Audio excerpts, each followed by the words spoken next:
জনপ্রিয় content creator Kareena কায়সারের জানাজা রাজধানীর বনানীতে অনুষ্ঠিত হয়েছে। রোববার ১৭ মে জাকের পার্টির কেন্দ্রীয় অফিস প্রাঙ্গণে আয়োজিত জানাজায় অংশ নেন বিরোধী দলীয় নেতা ডাক্তার শফিকুর রহমান।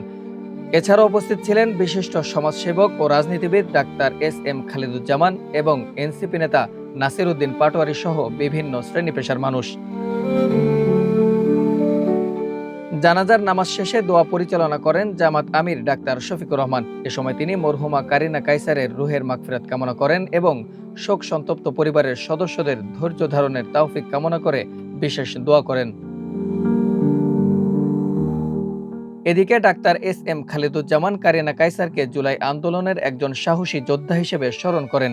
তিনি বলেন, মানুষের অধিকার ও সত্যের পক্ষে তার সাহসী অবস্থান সবসময় স্মরণীয় হয়ে থাকবে। পরে তিনি মরহুমার আত্মার শান্তি কামনায় দোয়া করেন। অন্যদিকে নাসির উদ্দিন পাটোয়ারিও জানাজায় অংশ নিয়ে গভীর শোক প্রকাশ করেন। তিনি কারিনা কায়সারের অবদান স্মরণ করে বলেন, তরুণ প্রজন্মের মধ্যে সচেতনতা তৈরিতে তিনি গুরুত্বপূর্ণ ভূমিকা রেখেছেন। জানাজায় উপস্থিত নেতৃবৃন্দ, সহযোদ্ধা ও সাধারণ মানুষ কারিনা কায়সারের প্রতি শেষ শ্রদ্ধা জানান।